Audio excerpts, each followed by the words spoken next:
40번째 시간입니다. 네, 오늘은 실력 쌓기라는 제목으로 말씀을 같이 나눠보려고 합니다. 우리는 매일 실력을 쌓기 위해서 이렇게 노력을 합니다. 여러분은 주로 어떤 실력을 쌓기 위해서 노력을 하고 있나요?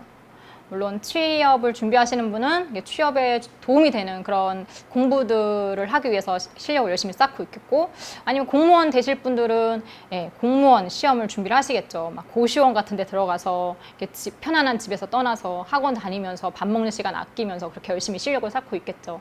그러니까 이런 식으로 우리는 우리의 이렇게 삶을 위한, 생활을 위한 실력을 쌓기 위해서 여러 가지 노력들을 하고 삽니다. 하다못해 우리는 취미 생활을 위해서도 실력을 쌓고 있죠. 낚시를 좋아하시는 분들은 좀 더 나은 낚시를 하기 위해서 더 좋은 장비를 구비하기도 하고, 바둑을 좋아하시는 분들은 누가 시키지 않아도 오랫동안 앉으셔서 계속 바둑판만 보고 계시죠. 이런 것처럼 이렇게 모든 일의 전문가가 되고 싶어하는 사람들이 이렇게 실력을 쌓는 것처럼 이 영적인 부분에 있어서도, 우리의 영적인 부분에 있어서도 실력을 쌓기 위한 그런 노력이 필요합니다. 어떤 노력일지는 다들 아시겠죠? 기도하기, 말씀 보기, 말씀 안 드려도 제가 지금까지 말씀으로 살기라는 주제로 말씀드린 모든 것이 실력을 쌓기 위한 방법들이었습니다. 어떤 사람이든지, 그러니까 교회를 처음 나오신 분이든지 교회를 10년 나오신 분이든지 상관없이 하나님의 말씀을 따라 사는 것은, 하나님의 말씀대로 사는 것은 너무나 어려운 일입니다. 그렇기 때문에 우리가 그렇게 살 수 있도록 실력을 쌓을 필요가 있는 거죠. 자이든 타이든 매주 이렇게 주일에 나와서 예배를 드리시는 것도 실력이에요. 그리고 예배에 오셔서 예배에 집중하는 것도 실력이 되겠죠. 교회에는 나와도 예배에 집중 안 하다가 딴 생각만 하시다 가시는 분들도 많거든요. 그리고 또 설교를 은혜로 듣는 것도 실력입니다. 목사님이 이러네 저러네 판단하지 않고, 또 오래 무릎 꿇고 기도를 하는 것도, 또 혼자 말씀을 읽고 깊이 묵상하는 것도 다 실력이 될 수 있겠죠. 이런 실력들은 물론 교회에 오래 다니시다 보면 자연스럽게 익히게 됩니다. 처음에는 잘 몰라서 어색해서 힘들지만 이제 같이 함께 참여를 하다 보면 자연스럽게 되는 거죠. 그런데 왜 우리는 이런 실력을 쌓아야 할까요? 세상에서 먹고 살기 위해서 실력을 쌓아야 할 것도 너무 많잖아요. 그죠? 영적 실력을 쌓을 시간에 세상에서 요구하는 스킬을 한 번 더 열심히 쌓거나, 아니면 그 실력을 쌓느라 너무 힘들어진 나의 육체를 위해서 좀 쉬거나, 아니면 스트레스 많이 받았으니까 그 스트레스를 푸는 일을 하거나, 그런데 시간을 좀 사용하고 싶은데 왜 우리는 영적인 실력을 쌓는데도 이렇게 시간을 투자하라 라고 말을 하고 있을까요?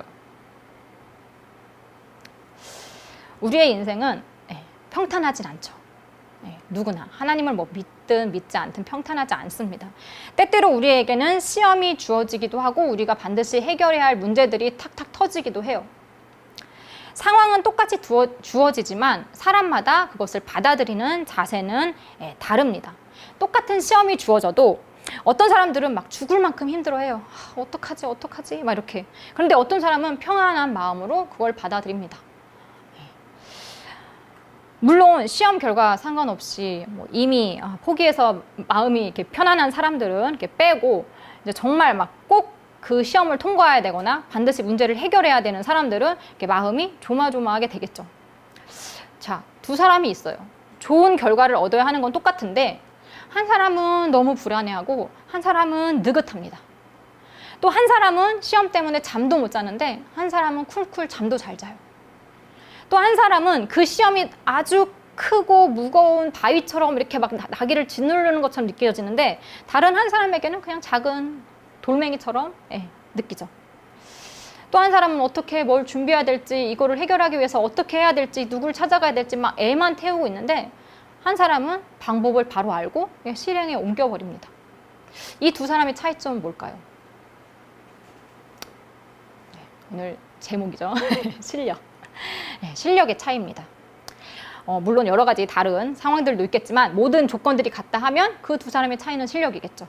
한 사람은 이미 평상시에 열심히 공부를 해놔서 실력을 쌓던 자였기 때문에 갑작스러운 시험에도 아무런 불평도 없고 불안하지도 않습니다. 마음이 평안하죠.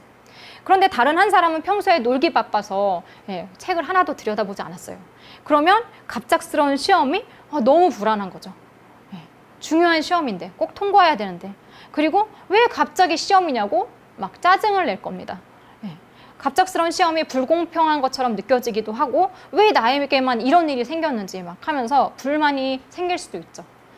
그러다 결국 시험이 망치면 내 인생 망했네 이렇게 이 말이 나오는 거죠. 그러나 우리의 삶에서 이러한 시험은 딱 한 번만 찾아오는 것이 아닙니다. 많이 찾아오죠. 이 세상에서 우리가 목숨을 다할 때까지 그런 시험들은 계속 있을 겁니다. 준비된 사람은 그때그때 시험을 쉽게 아니면 그 시험이 너무 어렵다 시키면 뭐 간신이라도 이렇게 통과를 하면서 이렇게 살아가겠죠.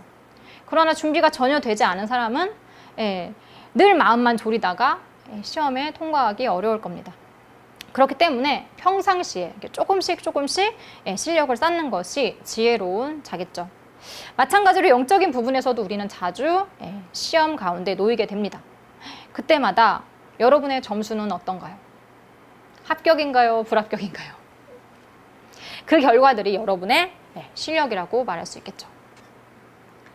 마태복음 25장 1절에서 13절 말씀을 보시면 거기에 열처녀 비유가 나옵니다. 다들 아시는 분도 이렇게 계시겠지만 내용을 살펴보면요. 등을 들고 신랑을 이렇게 맞으러 나간 10명의 처녀가 이렇게 등장을 해요. 그 중에 5명은 미련하고 5명은 슬기로운 자라고 합니다. 그 두 그룹의 차이는 미련한 자들은 등은 있는데 기름을 가지지 않았고 슬기 있는 자들은 등과 함께 그릇에 여유 기름을 가지고 있었던 거죠. 그들은 신랑이 늦게 오는 바람에 10명이 모두 다 이렇게 같이 졸면서 이렇게 자고 있었어요. 그러다 밤중이 되어서 보라 신랑이로다 맞으러 나오라 라는 소리를 듣게 됩니다. 이제 막 급하게 일어나서 신랑을 맞을 준비를 하는데 그 미련한 사람들의 등이 막 깜빡깜빡 막 꺼지려고 하고 있는 거예요. 보니까 기름이 부족한 거예요. 그래서 이 사람들이 어떡하지 하면서 그 여유의 기름을 가지고 있는 그 슬기로운 자들한테 우리한테 조금만 나눠주세요 라고 말을 해요. 그런데 이 슬기로운 자들이 딱 보니까 우리가 나눴으면 우리 둘 다 부족할 것 같다. 그러니까 지금 빨리 가서 그냥 기름 장수한테 기름을 사오는 게 어떻겠냐라고 했어요. 그래서 이제 이 사람들이 막 급하니까 5명이 우르르 나가서 이제 기름을 사러 갔겠죠. 하지만 그들이 기름을 사러 나간 그 사이에 신랑이 옵니다. 그리고 슬기 있는 자들, 즉 준비를 하였던 자들은 신랑과 함께 혼인잔치에 들어가게 되죠. 그리고 혼인잔치의 문은 탁 닫히고 맙니다. 이제 뒤늦게 남은 처녀들이 와서 막 문을 열어달라고 하소연을 하죠. 그런데 신랑은 이렇게 말을 하죠. 진실로 너희에게 이르노니 내가 너희를 알지 못하노라 하면서 문을 열어주지 않습니다. 결국 그들은 혼인잔치에 참여하지 못하게 됩니다. 그리고 예수님은 마지막으로 이렇게 말씀을 하시죠. 그런즉 깨어있으라. 너희는 그날과 그때를 알지 못하느니라. 이는 영적 실력과 관련된 이야기로 설명을 할 수 있습니다. 10처녀는 모두 등을 들고 있었어요. 그죠? 그들은 모두 신랑, 즉 예수님이 다시 오실 것을 기다리고 있었습니다. 그러므로 이들은 모두 교회 안에 있는 사람들이라고 볼 수 있어요. 그들은 신랑이 늦자 똑같이 졸면서 잠에 들었어요. 즉 예수님을 기다리다가 잠시 신앙생활에 있어서 나태해졌음을 의미합니다. 누구나 365일 막 주여 하면서 살 수는 없잖아요. 그죠? 그리고 밤이 깊어질수록, 즉 죄악이 이 세상에 관영할수록, 가득해질수록 우리가 하나님의 말씀대로 살기는 더욱더 힘들어집니다. 예수님을 기다리는 것보다는 현실의 문제에 우리의 마음이 빼앗기게 될 수 있으니까요. 아무튼 그런 가운데 그들에게 신랑이 찾아옵니다. 그런데 그 두 그룹에 차이점이 있었죠. 기름이었죠. 그것도 충분한 기름은 아니었습니다. 둘이 나눠 쓸 만큼의 그런 기름은 아니었어요. 이 기름은 무엇을 의미할까요? 기름을 준비하였던 자들은 혼인잔치에 들어갈 수 있었죠. 등이 예수님을 믿는 첫 걸음이라면 이 기름은 그 등을 그 등이 빛을 낼 수 있도록 해주는 것이죠. 즉 기름이 없이는 등은 있으나 마나일 수밖에 없습니다. 이 비유는 천국과 관련된 비유라고 1절에서 말씀을 하고 있어요. 혼인잔치는 천국이죠. 예수님은 우리에게 구원의 길을 알려주셨습니다. 그리고 우리는 누구나 그 길에 들어설 수 있죠. 그러나 그 길을 계속 가느냐 마느냐 이것은 개인의 의지에 달렸다고 볼 수 있습니다. 힘들다고 그만두고 어렵다고 그만두고 그렇게 계속 그만두다 보면 어느 순간에는 그 길에서 벗어나고 마는 거죠. 천국으로 가는 길에서 벗어나는 겁니다. 기름은 그 길을 걸어갈 수 있게 해주는 영적인 실력이에요. 하나님의 말씀대로 살 수 있는 실력이죠. 중간에 그만두지 않고 끝까지 다시 오실 예수님을 기다릴 수 있는 실력이 바로 기름입니다. 빛이 꺼지지 않도록 우리는 늘 기름을 준비해야 합니다. 예수님을 구주로 믿는 우리가 이 땅 가운데서 궁극적으로 하는 일은 예수님을 만날 준비예요. 그렇죠. 예수님 만날 준비하고 계신가요? 네. 즉 예수님 앞에 설 수 있도록 거룩하게 스스로를 다듬어 가야 합니다. 여러분은 어떤 모습으로 예수님을 만나고 싶습니까? 무엇을 가지고 예수님을 만나고 싶나요? 이 준비는 하루아침에 되는 일은 아닙니다. 무엇이든 실력을 키우기 위해서는 매일매일 조금씩이라도 의식적으로 노력을 해야 합니다. 영적 실력도 마찬가지죠. 우리의 앞엔 매일매일 시험이 놓여져 있어요. 그 시험을 통과할 때마다 우리의 실력도 늘어가겠죠. 제가 마음에 두고 있는 그런 문구가 하나 있는데요. 오늘 지고 내일 지면 모레는 망한다. 반대로 오늘도 이기고 내일도 이기면 모레는 승리를 하겠죠. 사람은 한 번에 망하고 한 번에 승리하지 않습니다. 매일매일이 모여서 자신의 삶이 되는 거죠.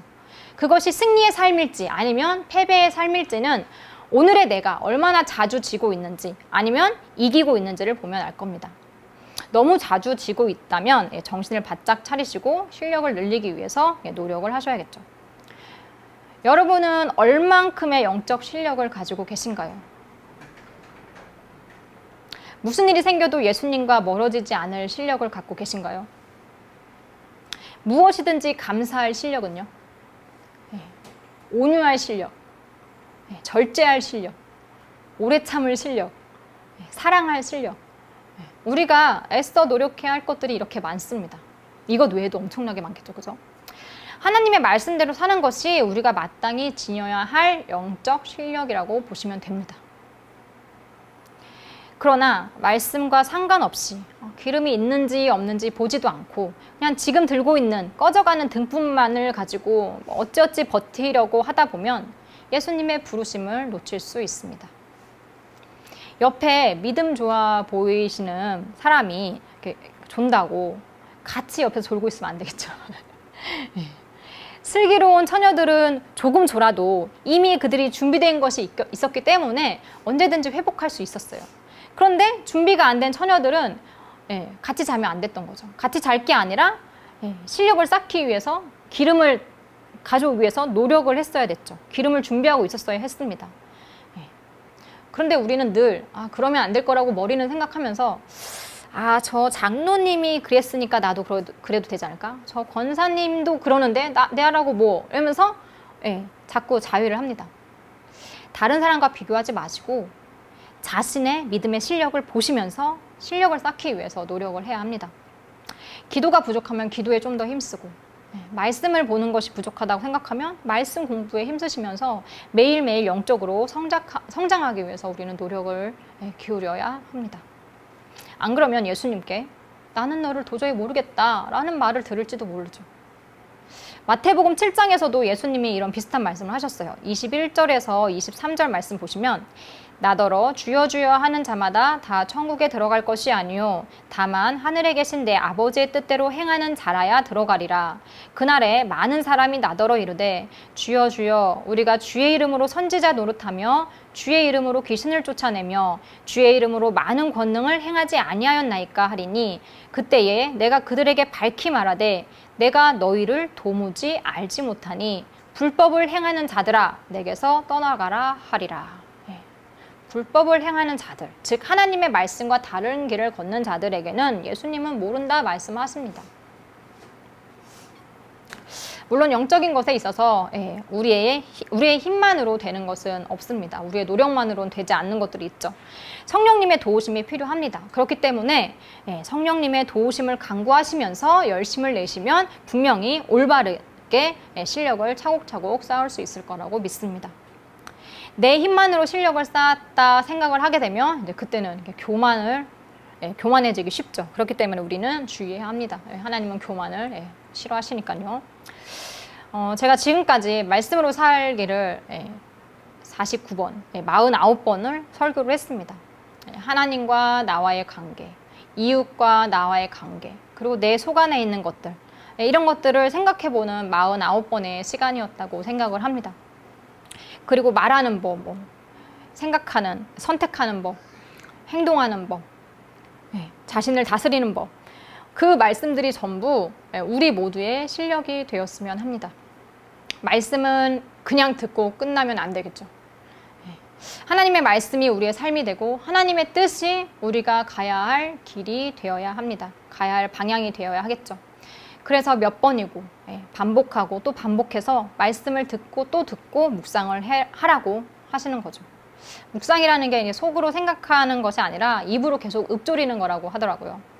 우리는 하나님 말씀을 늘 생각하고 입으로 읊조리면서 우리의 마음판에 새겨지도록 노력을 해야 합니다. 그래야 그 말씀이 온전히 나의 삶이 될 수 있습니다. 우리는 영적인 실력을 통해서 현실의 어려움 속에서도 또 앞이 보이지 않는 그런 깜깜한 상황 속에서도 소망을 잃지 않고 평안을 얻을 수 있습니다. 큰일이라고 놀랄 일도 없고 해결될 방법이 없다고 절망할 일도 없어요. 믿음의 실력은 우리로 하여금 기도를 하게 할 겁니다. 그리고 하나님의 응답을 기다리게 할 겁니다. 안달복달할 필요도 없는 거죠. 주시면 주시는 대로, 안 주시면 안 주시는 대로 감사할 수 있는 실력이 있다면 말이죠. 높은 위치에 있게 되더라도 교만할까 걱정할 필요가 없습니다. 겸손의 실력만 충분하다면요. 또 사람들의 말에 이리저리 끌려다닐 일도 없습니다. 하나님의 말씀만 붙들 실력이 있다면 말이죠. 우리는 그저 예수님 말씀대로 주님을 기다리면 됩니다. 예수님께서 다시 오실 그 날과 그 때를 알지 못하기 때문에 언제가 될지 그날을 우리는 확실하게 모르기 때문에 그날이 될 때까지 늘 깨어서 예수님을 맞이할 준비를 하면 됩니다. 매일매일 영적 실력이 늘어가는 우리 모두가 되기를 소망합니다. 마치겠습니다.